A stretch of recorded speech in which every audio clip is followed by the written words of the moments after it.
भगवते वासुदेवाय इत्यादिष्टः स्वगुरुणा भगवान् नीललोहितः सत्त्वाकृतिस्वभावेन ससर्जात्मसमाः प्रजाः. The most powerful Rudra, whose bodily color was blue mixed with red, created many offspring exactly resembling him in features, strength, and furious nature. रुद्राणां रुद्रसृष्टानां समन्ताद्ग्रसतां जगत् निशाम्यासङ्ख्यशो यूथान् प्रजापतिरशङ्कत. The sons and grandsons generated by Rudra were unlimited in number, and when they assembled together, they attempted to devour the entire universe. When Brahma, the father of the living entities, saw this, he became afraid of the situation. अलं प्रजाभिः सृष्टाभिः ईदृशीभिः सुरोत्तमा मया सह दहन्तीभिर्दशश् दिशश्च दिशश्चक्षुर्भिर्उल्बणैः.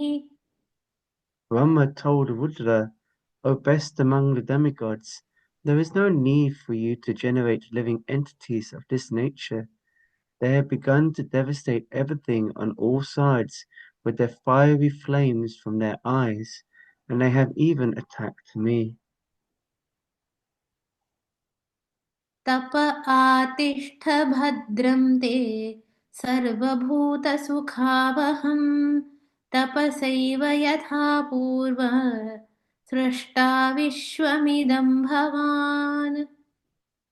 My dear son, you had better situate yourself in penance, which is auspicious for all living entities, and which will bring all benediction upon you.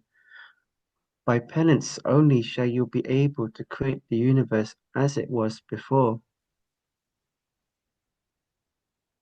तपसैव परं ज्योतिर्भगवन्तमधोक्षजम् सर्वभूतगुहावासम् अञ्जसा विन्दते पुमान्.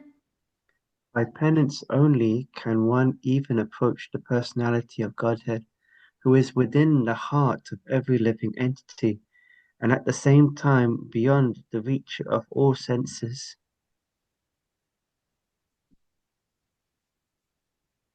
मैत्रेय उवाच एवम् आत्मभुवादिष्टः परिक्रम्य गिरां पतिं बाढमित्यमुमामन्त्र्य विवेश तपसेवनम्. Matsya said, thus Rudra, having been ordered by Brahma, circumambulated his father, the master of the Vedas, addressing him with words of assent. He entered the forest to perform austere penances. अथाभिध्यायतः सर्गं दशपुत्राः प्रजज्ञिरे भगवच्छक्तियुक्तस्य लोकसन्तानहेतवः. Brahma, who was empowered by the Supreme Personality of Godhead, thought of generating living entities and begot 10 sons for the extension of the generations. मरीचिर्अत्र्याङ्गिरसौ पुलस्त्यः पुलः क्रतुः भृगुर्वसिष्ठो दक्षश्च दशमस्तत्र नारदः. Marichi, Atri, Angri, Pulastya, Pulaha, Kratu, Brigu, Ras, Sita, Daksha, and the 10th son, Narada, were thus born. उत्सङ्गान्नारदो जज्ञे दक्षोऽङ्गुष्ठात् स्वयंभुवः प्राणाद्वसिष्ठः सञ्जातो भृगुस्त्वचिकरात् क्रतुः. Narada was born from the deliberation of Brahma, which is the best part of the body. Vasista was born from his breathing, Daksha from a thumb, Brigu from his touch, and Kratu from his hand.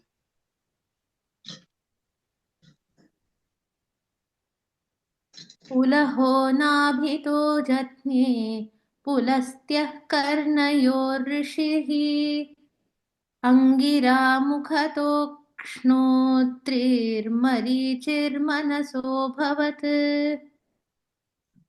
Pulastya was generated from the ears, Angira from the mouth, Atri from the eyes, Marichi from the mind, and Pulaha from the navel of Brahma.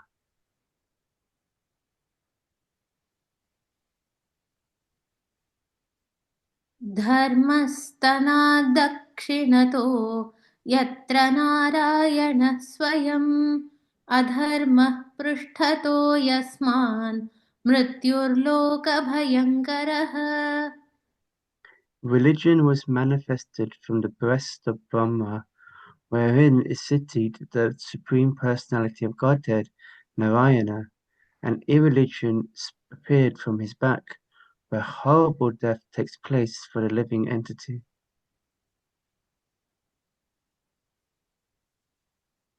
हृदि कामो भ्रुवः क्रोधो लोभश्चाधरदच्छदात् आस्याद्वाक्सिन्धवो मेढ्रान्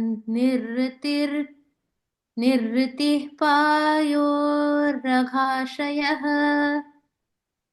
Lust and desire became manifested from the heart of Brahma, anger from between his eyebrows, greed from between his lips, the power of speaking from his mouth, the ocean from his penis, and low and abdominal activities from his anus, the source of all sins.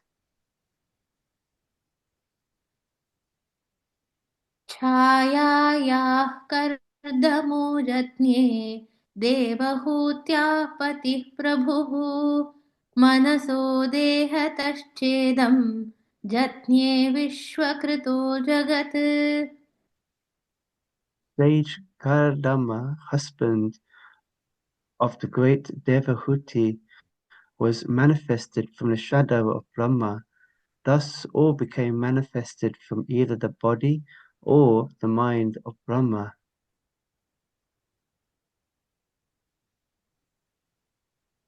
वाचं दुहितरं तन्वीं स्वयंभूर्हरतीं मनः अकामां च कमेक्षत्तः सकाम इति नः श्रुतम्. O Vidura, we have heard that Brahma had a daughter named Vak, who was born from his body and who attracted his mind towards sex, although she was not sexually inclined towards him.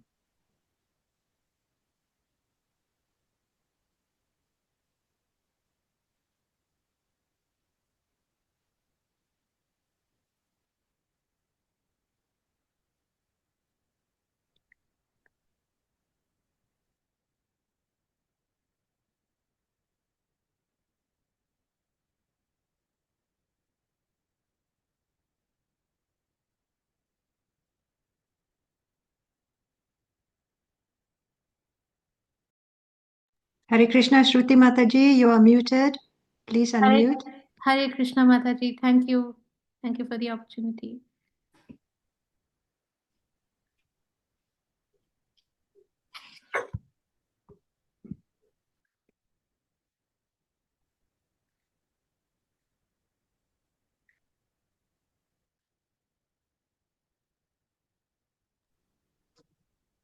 Please carry on, Shruti Mataji. That is it right? Up to verse 28? Hare Krishna Mataji. Yes, it's up to 28. Okay. Thank you. Did I miss So, any dear, verse? I'm so sorry. No, that's correct. 15 to 28 is correct.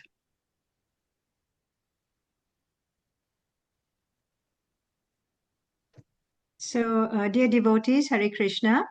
Please accept my humble obeisances. All glories to Srila Prabhupada. Srila Prabhupada ki jai.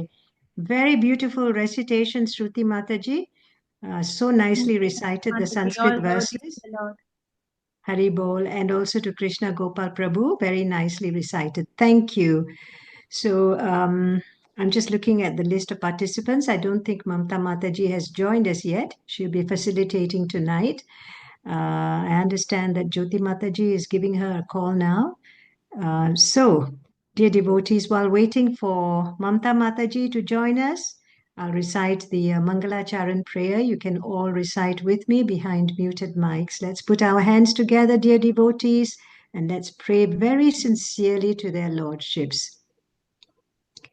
ॐ ज्ञानातिमिरन्दस्य ज्ञानञ्जनाशलाकया चक्षुरुन्मिलितं येन तस्मै श्रीगुरुवे नमः श्रीचैतन्यमनोभीष्टं स्थापितं येन भूतले स्वयं रूपा कदा मह्यं ददाति स्वापदान्तिकम् वन्देऽहं श्रीगुरु श्रीयुतापदकमलम् श्रीगुरुन् वैष्णवांश्च श्रीरूपं साग्रजातां सहगना रघुनाथान्वितं तं सजीवं सद्वैतं सवदूतं परिजनासहितं कृष्णचैतन्यदेवं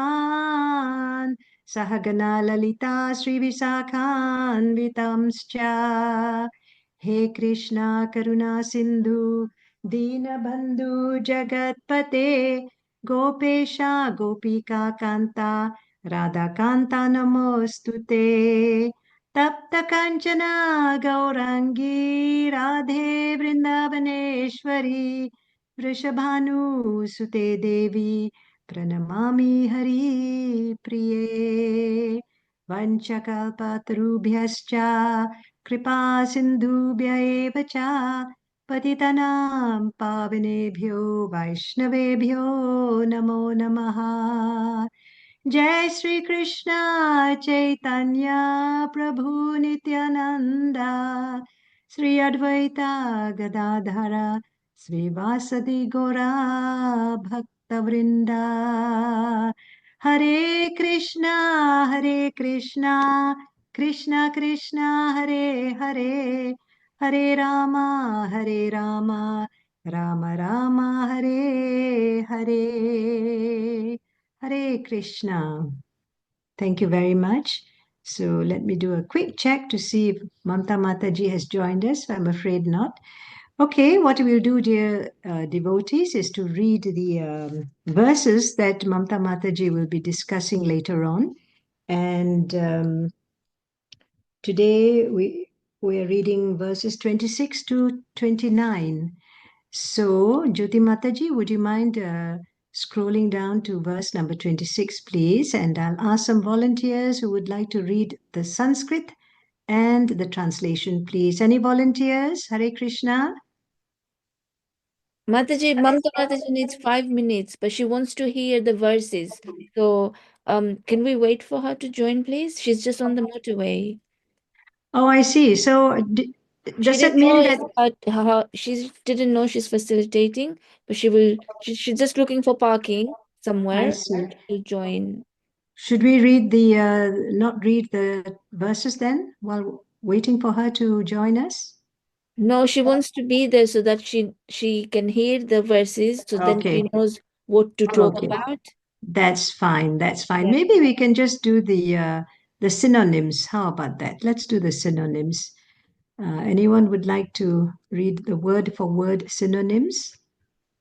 while waiting for Hare Mamta Krishna Mataji? Mataji, I can do that. Hare Yes, Krishna. please. Yes, Please starting with accept my humble obeisances. All glories to Srila Prabhupada. Srila Prabhupada ki jai. yeah, starting with number 26, please. 26. Jyoti Mataji, we can Mataji, read please. the verse. Hare Krishna. Mataji, we can read the verses. Mamta Mataji said. Okay. Yeah. Okay, Sakshi Mataji, please read text 26, please. Thank you. Thank you. Sanskrit as well. Yes, 1 second. Where is it? Hare Krishna. I'll try. Please forgive me for any mistakes I commit while reading. Hare Krishna. Rudi kamo bhruva krodho lobas chadara daschadat asya vaksindavo medran nirtiha payor adhashrayah. Synonyms: Riddhi from the heart, Kama lust, Bhruva from the eyebrows, Krodha anger, Lobha greed, Cha also, Adhara daschadat from between the lips, Asyat from the mouth, Vak speaking, Sindhavas the seas, Medrat from the penis, Nirtiha low activities, Payo from the anus, Aga Ashraya reservoirs of all vices. Translation: Lust and desire became manifested from the heart of Brahma, anger from between his eyebrows, greed from between his lips, the power of speaking from his mouth, the ocean from his penis, and low and abominable activities from his anus, the source of all sins. Hare Krishna. Do I read the purport as well? Krishna. Hare Krishna, oh, thank you. A conditioned soul is under the influence of mental speculation. However great one may be in the estimation of mundane education and learning, he cannot be free from the influence of psychic activities. Therefore, it is very difficult to give up lust and desires for low activities until one is in the line of devotional service to the Lord. When one is frustrated in lust and low desires, anger is generated from the mind and expressed from between the eyebrows. Ordinary men are therefore advised to concentrate the mind by focusing on the place between the eyebrows, whereas the devotees of the Lord are already practiced to place the Supreme Personality of Godhead on the seat of their minds. The theory of becoming desireless is untenable because the mind cannot be made desireless. When it is recommended that one can be desireless, it is understood that one should not desire things which are destructive to spiritual values.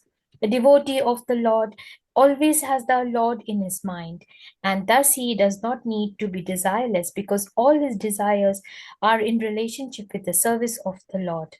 The power of speaking is called Saraswati, or the goddess of learning, and the birthplace of the goddess of learning is the mouth of Brahma. Even if a man is endowed with the favor of the goddess of learning, it is quite possible for his heart to be full of lust and material desire, and his eyebrows to display symptoms of anger. One may be very learned in the mundane estimation, but that does not mean that he is free from all low activities of lust and anger.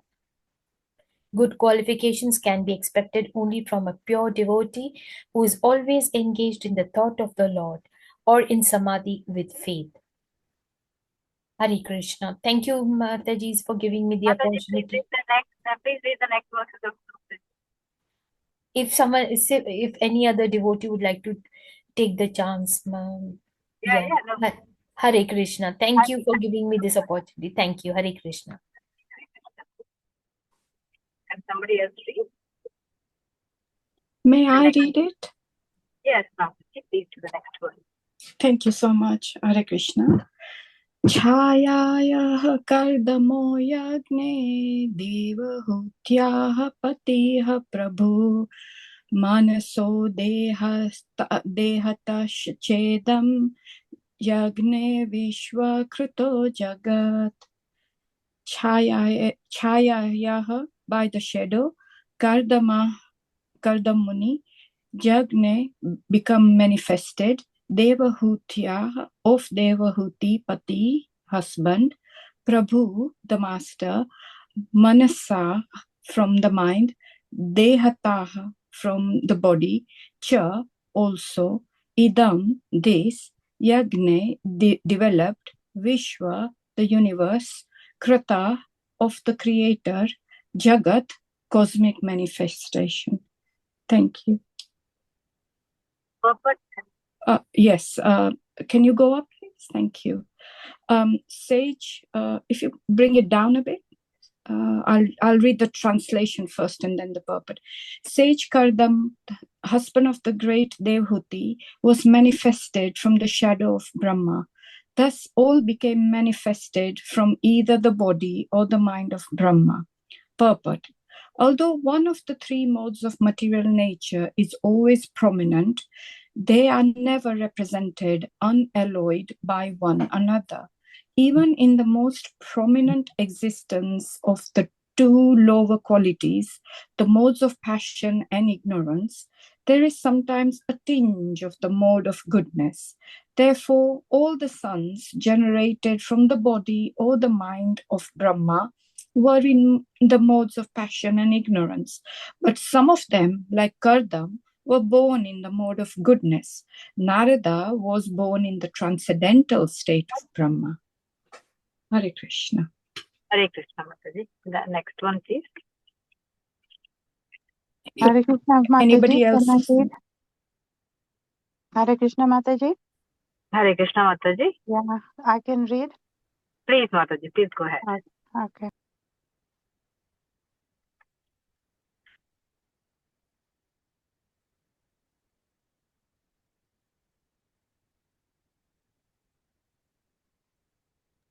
Hare Krishna Mataji.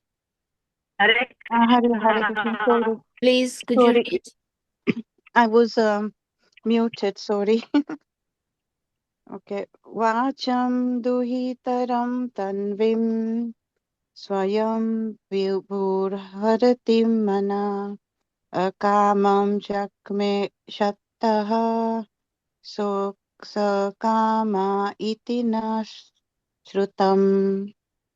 Synonyms: Vacham, vak, duhitaram, unto the daughter, Tanvim, born of his body, Swayambhu, Brahma, Paratim, attracting, Mana, his mind, Akamam, without being sexually inclined, Shakame, desired, Kshataha, or Vidura, Sakama, being sexually inclined, Iti, thus, Na, vi, stutam, Shrutam, have heard.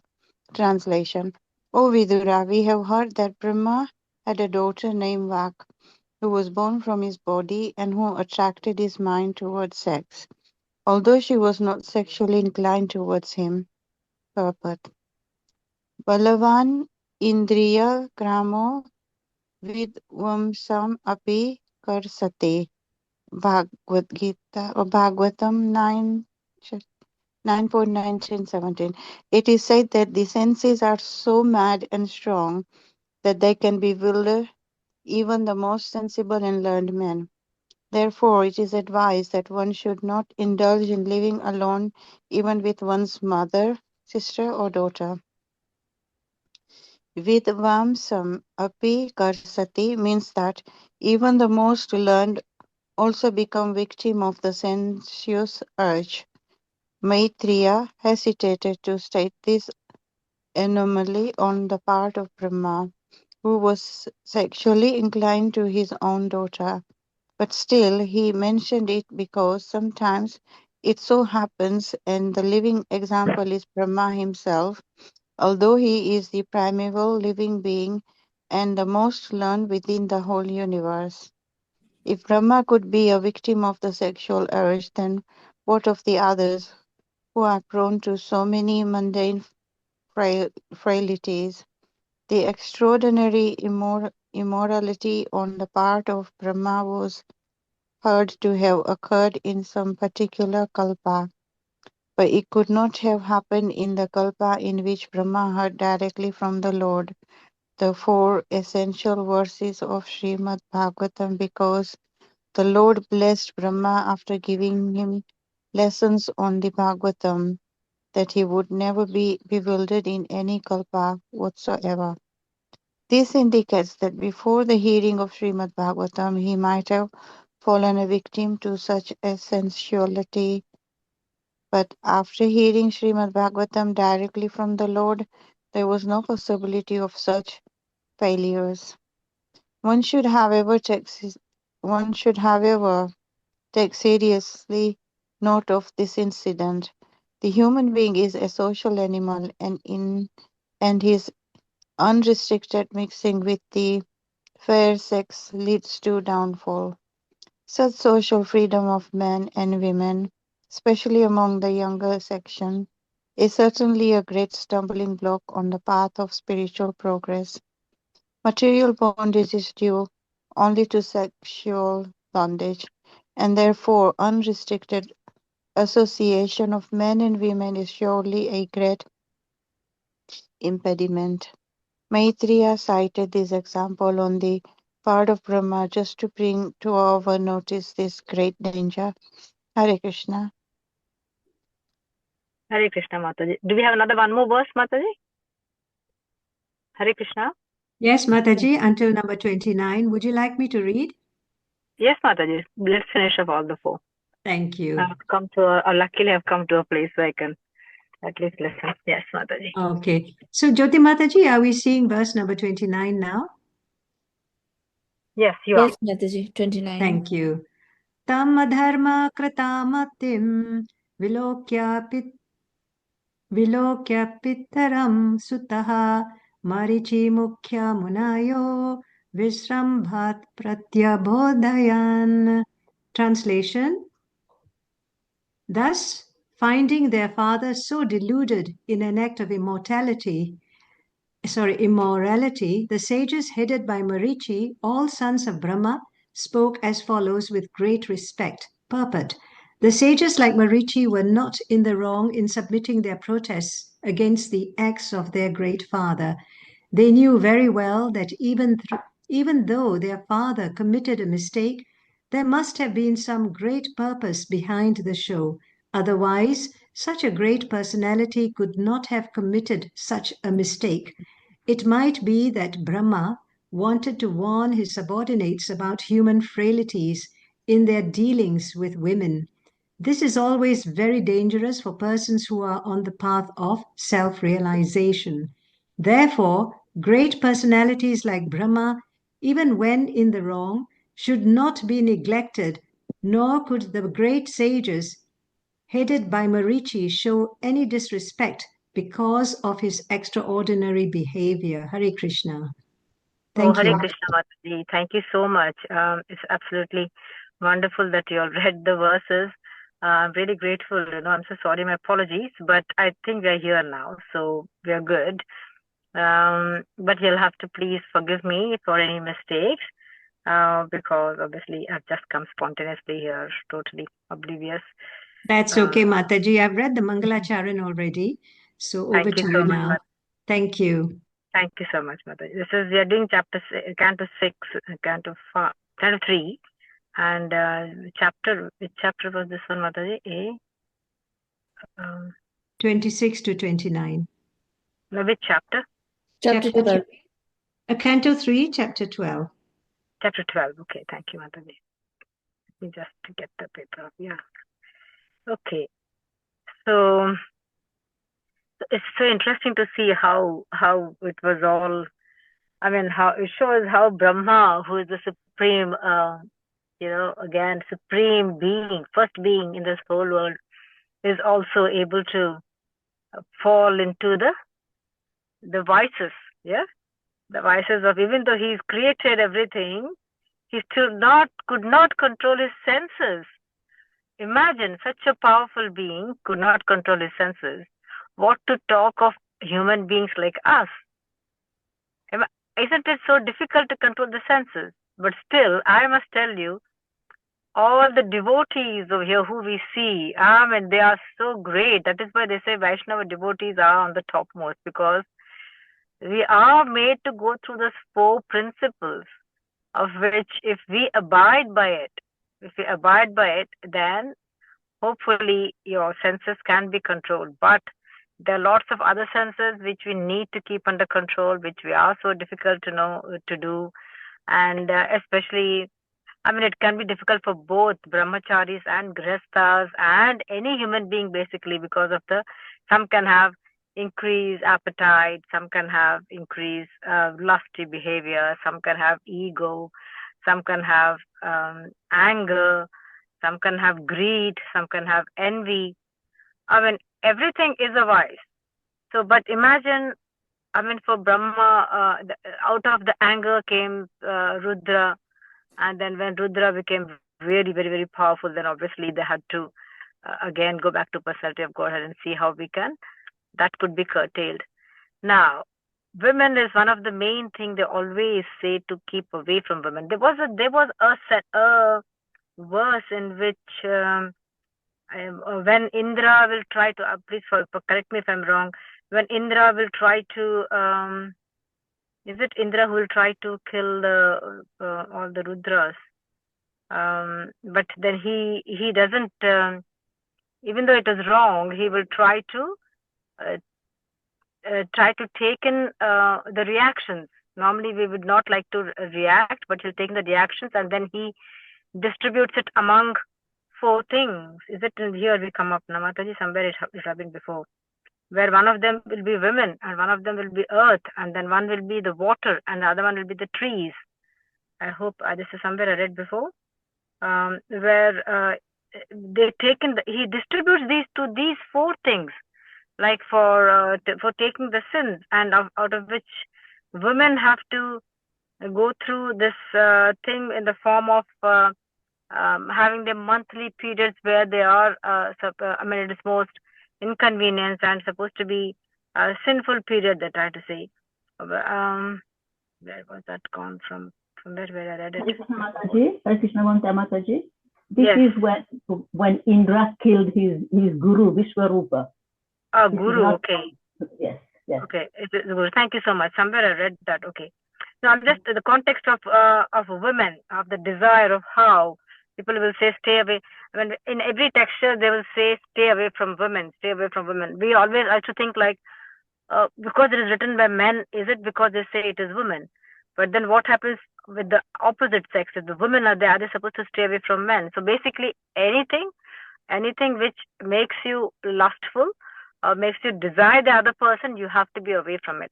So even Brahma, who is very, very, very, very higher above, is unable to even get away from this this desire.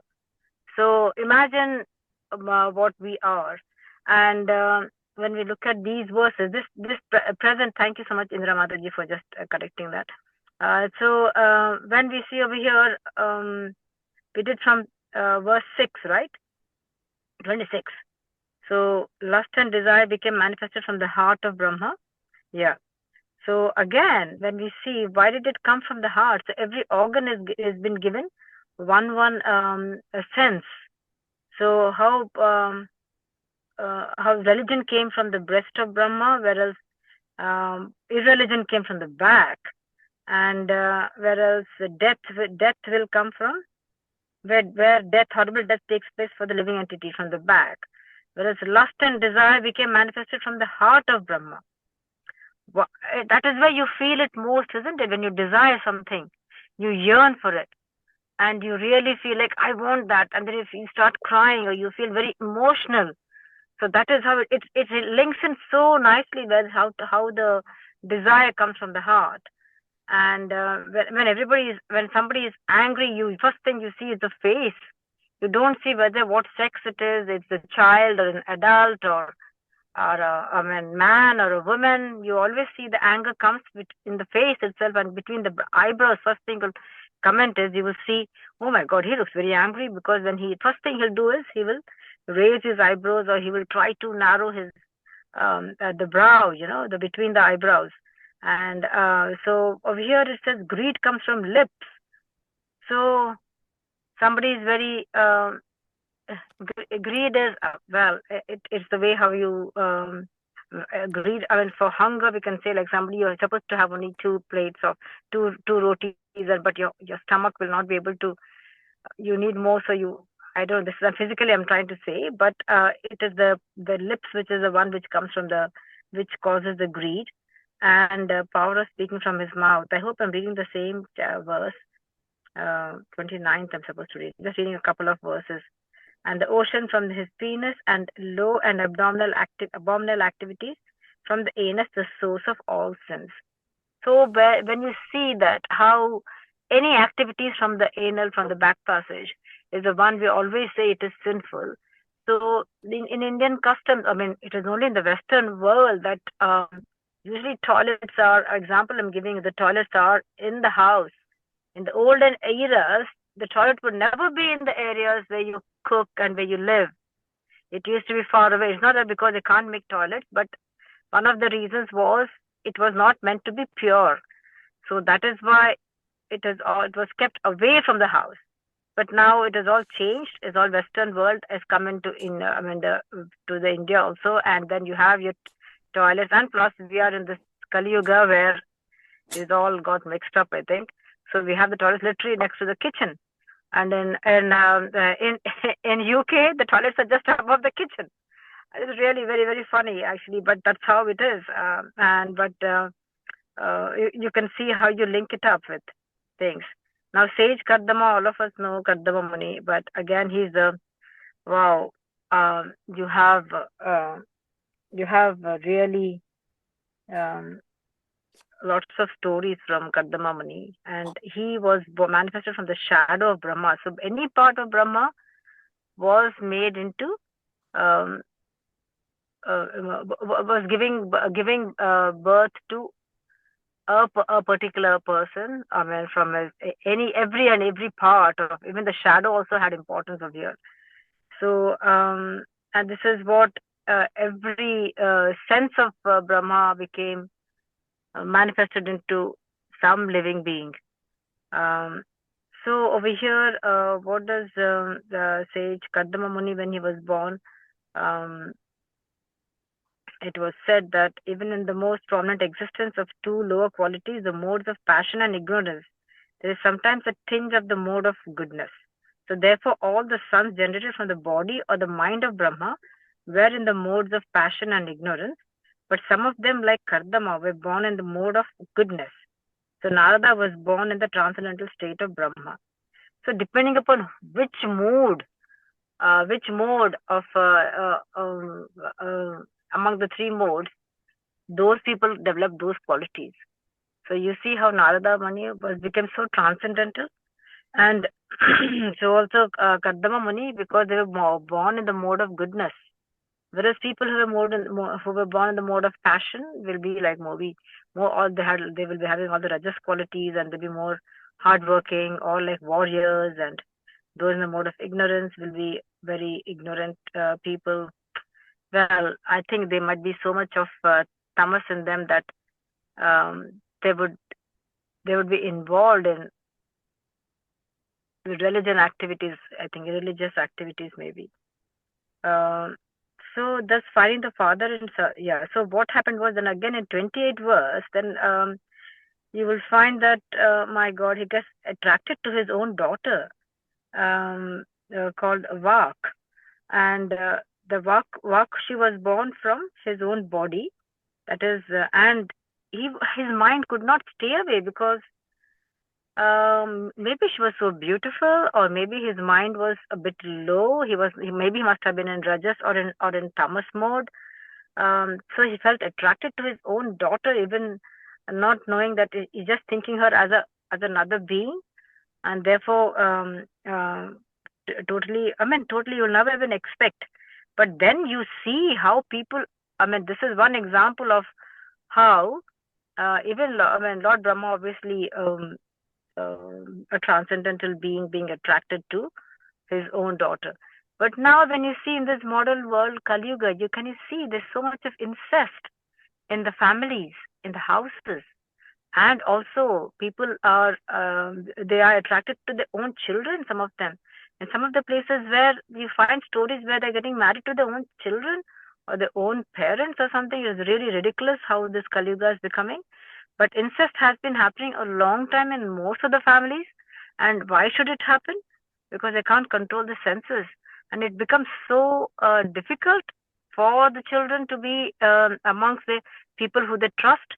And it's such a dangerous thing. And I cannot know whether incest can happen both ways. It doesn't happen to be only father and the children. It can also happen the other way around also, where there's some stories where the attraction is either way, where the parent is attracted to the other children. So we have to be really, really, these are very sinful activities. And if you bring them in a very good environment, then obviously these mind will not be there. And plus, the media which is there, again, there's how much you open up your sense organs, because the sense organs will actually suck in everything. So the more nerves you open up, the more nerve endings you open up, they will start picking up all the senses. So you have to be very careful. And media is one of those worst things for anybody. So people at home, it's fine. You can control your children, or you can control your husband or your wife or whatever it is. But you can't control them when they're outside of the house. So what actually we should be doing is talking it out. If some people might go through, everybody might be going through the phases of these lusty desires, but how to deal with them and how to bring them to a proper Vaishnava, transcendental way of how we do a Krishna conscious way. So basically, just shutting them off or telling them, no, you can't do this, no, you can't do that. The more you tell them no, the more they'll be inclined to do it. So every time you say no, but then you got to tell them the reason why you're saying no, and then make them understand. Whoever, especially this happens with children. It's difficult to educate adults, but for my parents telling children is that when this context is coming because these things do happen, even though it is in the Bhagavatam, but this is happening in the daily lives over here, and especially we being in Kali Yuga. So whenever when you're bringing up children, they will be exposed to a lot of things which is not under your control. They will all be in schools. There'll be other people, everybody is not Krishna conscious. So people who are non-Krishna conscious, obviously they'll be in a different mode, always in the tamas or the rajas mode. And they will be having lots of these sense gratifications, or they'll be having access to lots of other things. So when children have that, parents should be able to sense that today my child is not the same, or today my child has been exposed to something, whichever it is, and then making a friend with the child and then trying to get the thoughts around. And or even before the child can go to school or go to, especially teenagers, when the children are nowadays not even teenagers, we have seen people having girlfriend, boyfriend even at the age of 5 and 6. So I imagine because in their mentality they're already having that this is my boyfriend, this is my girlfriend, or whatever it is. So the thing is, we need to explain to them what is right and what is not right. Telling them just, oh, you can't do this, that will be more difficult. So making them understand, first of all, you should be able to understand yourself what you want to tell them, so that, and you do not feel conscious of it, because that makes it very awkward. So it has to be as though it is just flowing a normal thing, so the child doesn't feel doesn't feel it wrong. And then later try to explain as to why, what should be done, what should not be done. So that should be done at an earlier stage, because people in India and other places, maybe in our childhood, they never ever talked about sex education, but that has to be done much more earlier for a child to develop in a good environment. So over here, when we look at it, the same thing happens in our Vaishnava community also, where we have our leaders, our gurus and all this. Some of them divert from the path, where lots of places we have heard where they have fallen down, and where they have not been in their path, not following the regulative principles. And it becomes very, very painful for the disciples to see that their leaders have fallen down. And over here, when you can see how the Munis, when they see that, oh my God, Brahmaji, what is Brahmaji doing over here? And so they have to step up at that time.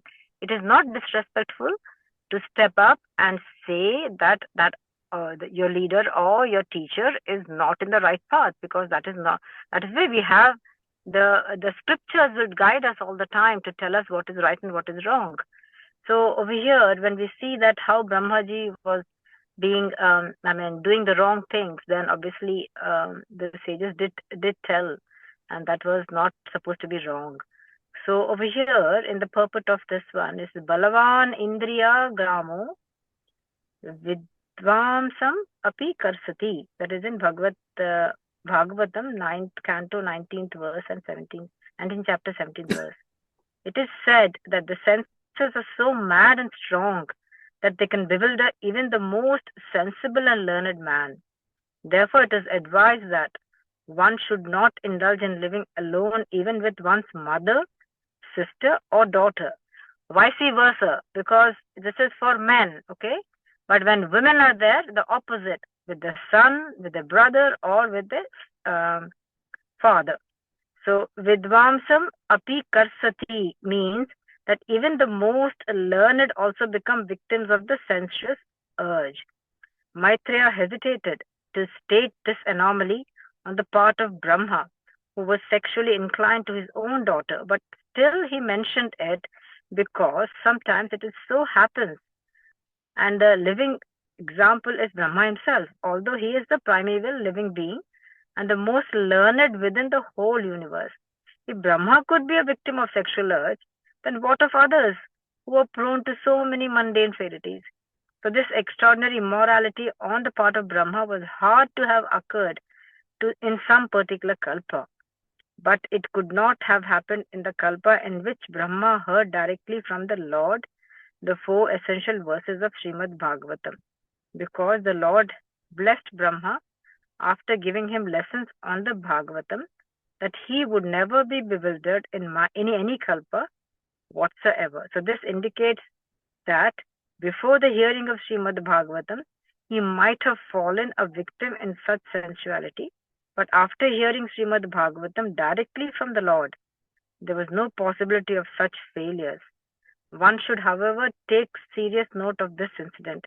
The human being is a social animal, and his unrestricted mixing with the fair sex leads to downfall.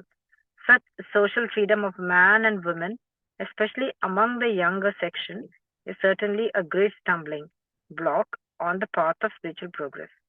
Material bondage is due only to sexual bondage, and therefore unrestricted association of man and woman is surely a great impediment.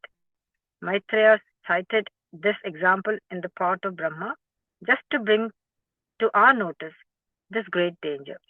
So, whatever we explained, in this verse, it is there. How? So, it apparently, so before the Bhagavatam, before Brahma heard the Bhagavatam, he must have been fallen prey to his senses. But since hearing the Bhagavatam, he has not. So, after that, he has not. So, but this is given example. This is only to bring out that, yes, even Brahma also could fall prey to the verse, to the opposite sex.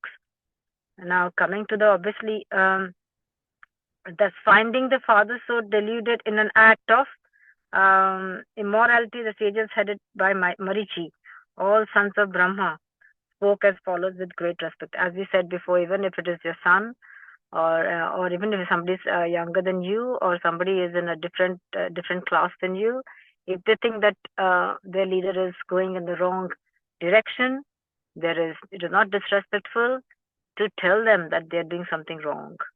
And we have seen live examples in our community also, in Krishna consciousness too.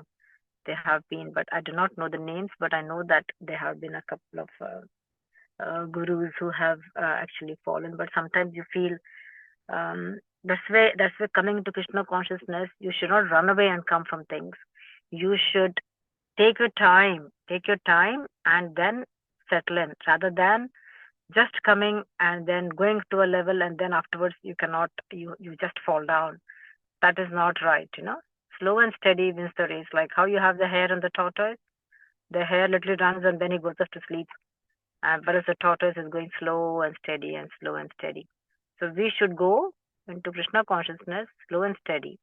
I mean, it's quite nice to go, but then you, with the if you have no control of all the senses, then it becomes more difficult then, because then you go up much higher, right? And then you fall down. The fall will be much more greater. Whereas if you fall a bit earlier, then the fall is less. You can get up again. But if you fall after rising to a very high level, and then when you fall, then obviously the fall is visible. And it is very painful also. And it's very difficult to come back again to the same thing. It might take ages for you to come back. Imagine if you become a guru and then you fall down. It is so difficult. If you fall when you're in a very like a Kanishta Adhikari, then at least there is chance for you to get back again. Whereas if you're falling at the most Uttama Adhikari, then it will be so difficult for you to come back. I mean, you can come back, but it'll take ages because it is difficult to get back the trust of the person. So we should aim not to fall at all, you know. But it's difficult. So try, and that is where they say be in association. Association of Vaishnava devotees is so important, because that is where they will tell you, oh, you know what you're doing, this is not right, you're doing, this is not right. Because if you're alone, you'll fall prey to all these things. So the sage like Marichi were not in the wrong and submissive. Again, Srila Prabhupada ki jai. You know, Srila Prabhupada is trying to explain that even though Marichi was son of Brahma, no harm in telling his dad, okay, what you're doing is not right. So in no wrong in submitting their protest against the acts of their great father. They knew very well that even though their father committed a mistake, that there must have been some great purpose behind the show. Otherwise, such a great personality could not have committed such a mistake. It might be that Brahma wanted to warn the subordinates about human frailties in the dealings with women. So everybody really gets a bit nowadays generation, because women are trying to become more, I mean, it has been ages where women were a little bit behind, and now women are catching up with men. And when I know when I was in one of the classes, oh my God, there was one lady, she was invited into this thing, but and Vishaka Mataji was there, and oh my gosh, she was literally saying, why is it women, why women, this and that, and why are they looked down upon? And it was so difficult for us to go through the class. And I mean, I'm thinking of here, it has nothing to do with women per se. You can't take literally women. It is anyone. So now it is any devotee. We should not take it as women. I mean, this is Srila Prabhupada written at that time. But when we go to this present ages, when we go, we should take it as anyone. Doesn't have to be women itself. So this is always very dangerous for persons who are on the path of self-realization. Therefore, great personalities like Brahma, even when in the wrong, should not be neglected, nor could the sages headed by Marichi show any distrust because of their extraordinary behavior.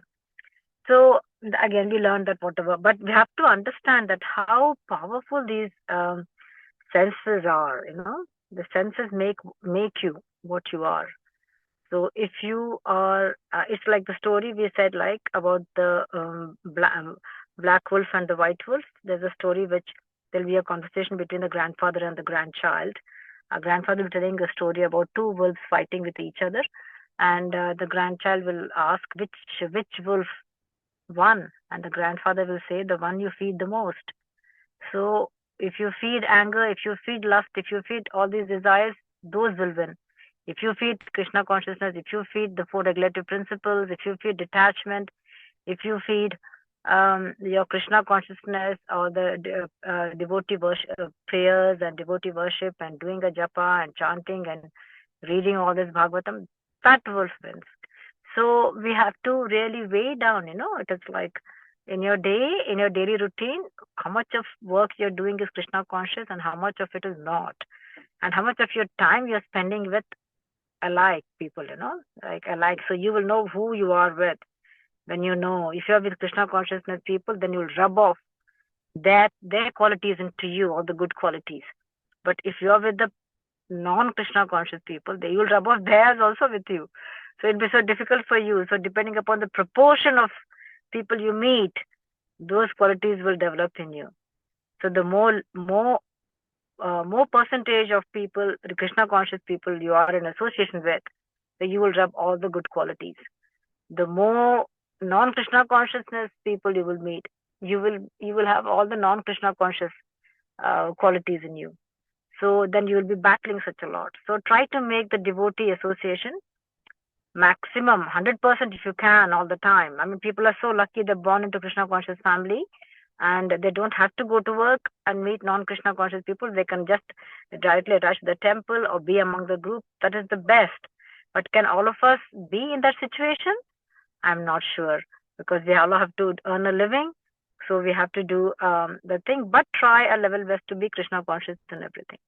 So I think we are 2041 now. I mean, please, for any corrections, questions, and please forgive me for my little bit of unpreparedness, and maybe you'll wait and read a bit of just a repetition must have happened many times. So please forgive me. Any other comments, please, to let me know. I think I should stop here now because there's a song today, maybe Sunday, or a bhajan. Hare Krishna Mataji, thank you very Hare much for the Krishna, Mataji. wonderful class. Really nice as always. Yes, Thanks. the bhajan will be starting soon. But before I sing the bhajan, Jyoti Mataji will be reading the English translation and the verses are on the screen. So Jyoti Mataji, when you're ready, please could you read the translation? Thank you. Hare Krishna. Hare Krishna.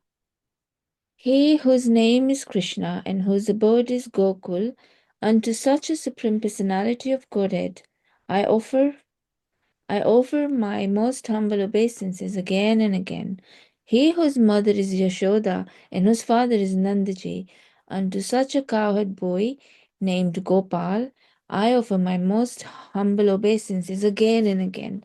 He whose beloved is Radha and whose illusionary energy is very amazing, unto he whose splendorous complexion is the color of the fresh rain cloud, I offer my most humble obeisances again and again.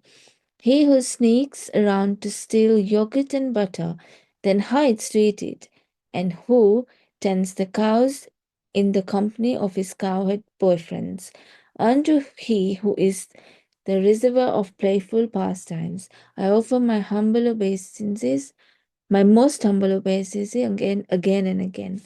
He who prevented the dishonoring of the daughter of King Drupada, and who delivered the elephant Gajendra from the grasps of the alligator.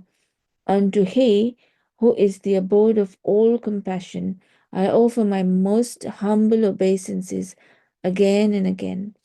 He who caused the great war between the Kurus and the Pandavas, and who spoke divine instructions to Arjuna on the battlefield, unto he who is the Lord of all helpless fallen souls, I offer my most humble obeisances again and again. Hare Krishna. Hare Krishna. Thank you so much, Jyoti Mataji, for reciting the translation so nicely. So, dear devotees, this is a very nice bhajan, Krishna Jinka Naam Hai. It's a very well liked bhajan. It prays to Lord Krishna in his different roles, from the son of Mother Yashoda and Nanda Maharaj to the one who was the merciful Lord who became Arjuna's charioteer and gave him the instructions of the Bhagavad Gita. Krishna जिनका नाम है गोकुल जिनका धाम है ऐसे श्री भगवान को बारंबार प्रणाम है जशोदा जिनकी मैया है नंद जी बपैया है ऐसे श्री गोपाल को बारंबार प्रणाम है बारंबार प्रणाम है राधा जिनकी जाया है अद्भुत जिनकी माया है। ऐसे श्री घनश्याम को बारंबार प्रणाम है, बारंबार प्रणाम है। लूटा लूटा दधि माखन खायो, ग्वाला बाला संग धेनु चरायो। ऐसे लीला धाम को बारंबार प्रणाम है, बारंबार प्रणाम है। द्रुपद सुत को लाज बचायो, ग्रह से गज को फांद छुड़ायो। ऐसे कृपा धाम को बारंबार प्रणाम है, बारंबार प्रणाम है।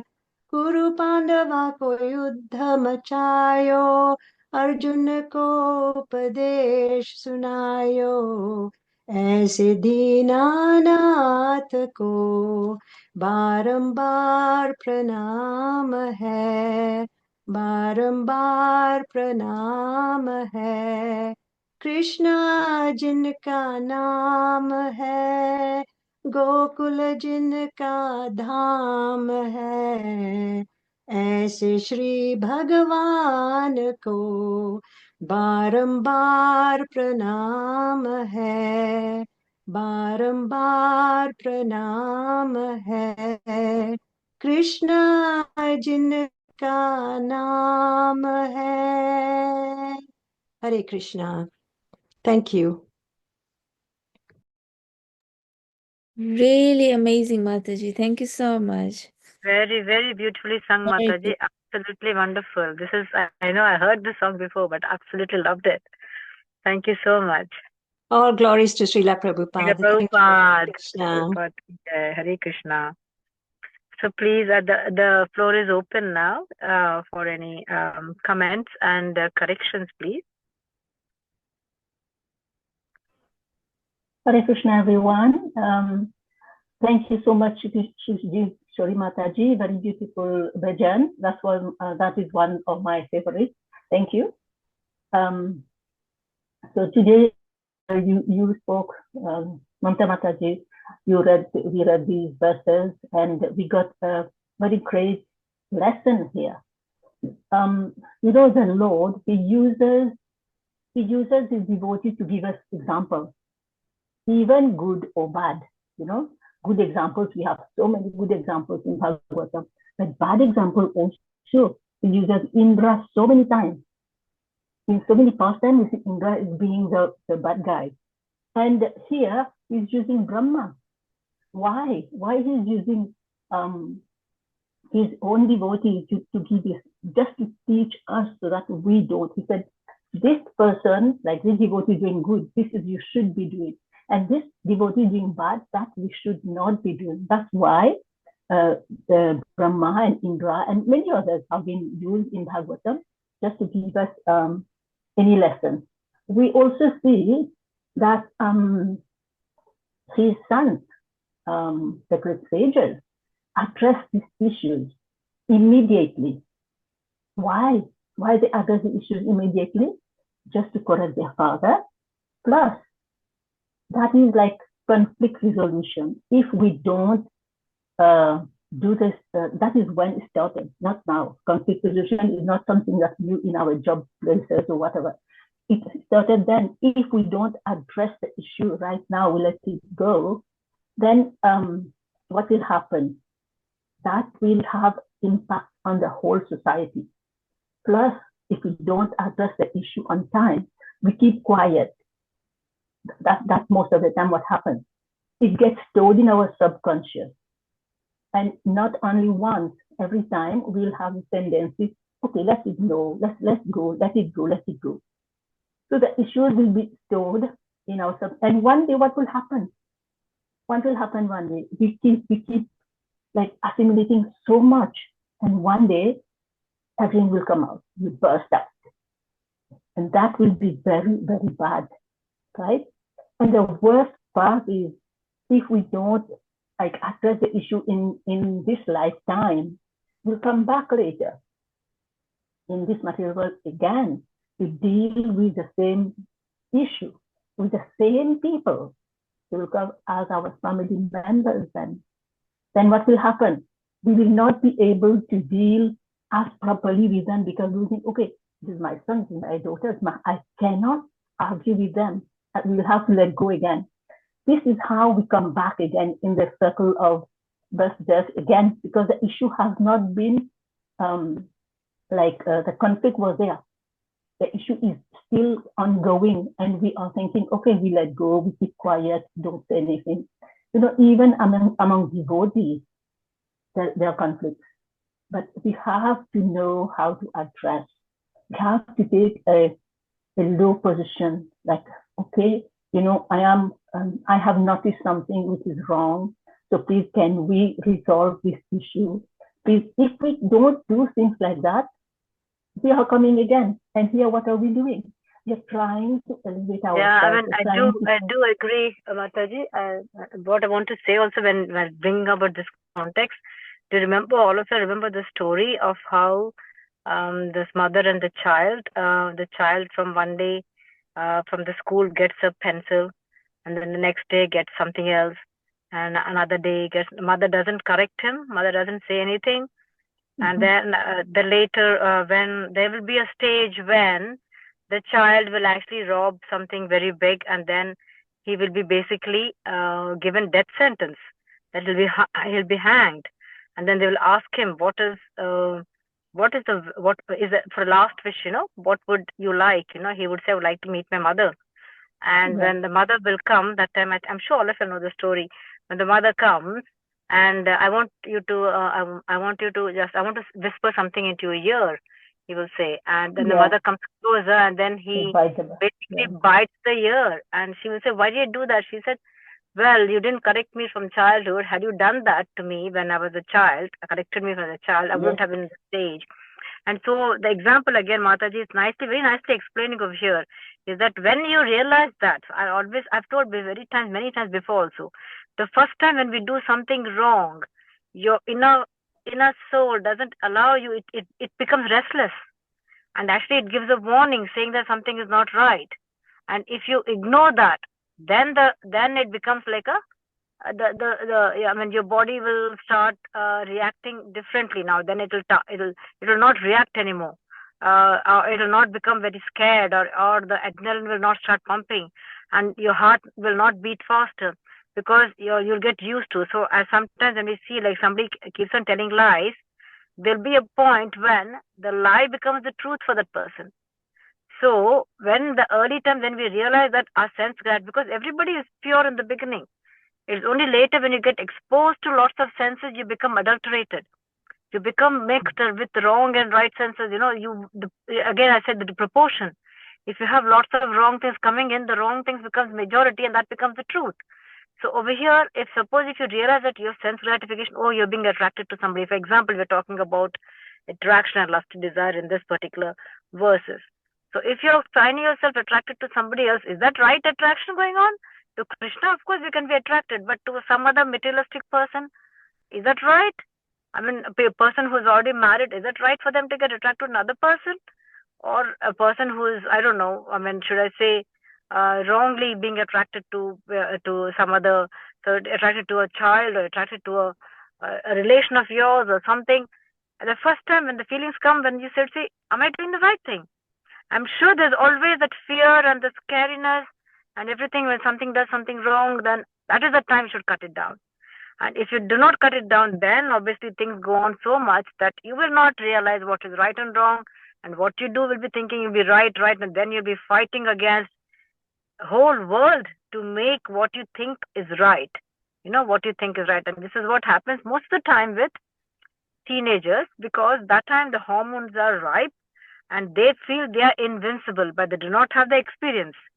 For them, the experience is lacking. So how God has made a life, you see. God has given a time when the hormones are so high that you feel you're invincible, but He has not given you the experience. Okay? But with time, with experience, when the person is very, very experienced, then his hormones are not so great, doesn't have the strength.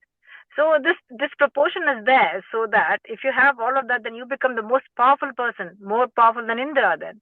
So you don't want that. So this is how God has himself tried to create things, and with time, things we learn. Yes, Mataji, sorry, I had to disturb and I wanted to say that. Thank you. That's okay, Mataji. It's good it's your class anyway. But I was talking about even in our devotee community. Even in this class now, at the end of this class, what we will hear? We'll hear Vancha Kalpatarubhyas. Everybody will shout it out. So we say it, but do we realize, are we saying it from the heart? Or are we saying it because we know the verse? Or are we saying it because we have a beautiful voice? Think about it. We have to think like really, genuinely, we have to tell that. And not only on this platform, we have to say that in front of our altar, at the temple, in front of Srila Prabhupada, in front of anyone that we know in the devotee community, we should be saying that. I just wanted to say these little things, Mataji. Thank you so much, Mataji. Thank you. Anybody else would like to say? I still have a couple of minutes before we say our Vaishnava prayers. Mataji, I just want to say thank you so much for joining us tonight. Mataji, thank you so much. I didn't Even realize whatever we went through, thank you so much, Mataji. Thank you, Mataji. Thank you for the call. I said, who's just calling me? And I just quickly had to call, doing the wrong. I should not be doing it, but I did it. And then, my God. With the minute you said you're on motorway, I thought, oh my God, please be careful. Let me put the phone I down. know. I didn't realize. I'm luckily, and see how God, suddenly there's a services coming up. And I said, okay, fine, let me go. And I just came to this services thing and I said, I don't know if you're in there. So Krishna is always helping us, Mataji. Yes, Thank you so you, much. And thank you everyone for so patiently hearing. And please forgive me for my mistakes, everyone. Please forgive me. Hare Krishna, Mataji. Hare Krishna, Mataji.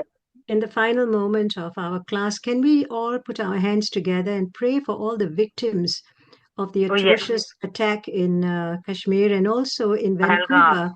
We heard in Vancouver there was a very nasty incident that took place and many have lost their lives. So can we pray for all these innocent victims? Yes, Mataji, please. Can you do the prayer, Mataji, please?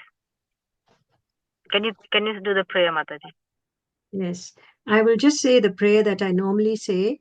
Krishna Keshava, Krishna Keshava, Krishna Keshava, Pahimam, Ram Raghava, Ram Raghava, Ram Raghava, Rakshamam. Oh Krishna, oh Krishna, please maintain us. Oh Lord Ram, please protect us. So we're praying for all the devotees who have lost their lives through no fault of their own. Dear Lordships, please may their departed souls reach your lotus feet. Hare Krishna. Thank you. Hare Krishna. Hare Krishna. Thank you so much, Mataji. Thank you so much for remembering those souls at this time. And the souls will be still wandering around. So please, Krishna, give them the path and give them the way to go to your lotus feet. Thank you so much, Mataji. Thank you.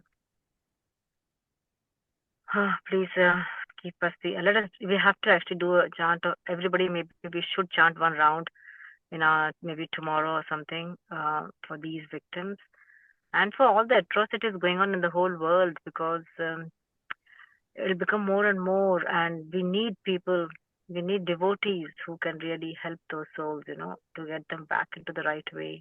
Yes, Mataji, we really don't know what's going to happen. We just take each day as it comes. As it comes. And just keep chanting. Yeah. Thank you.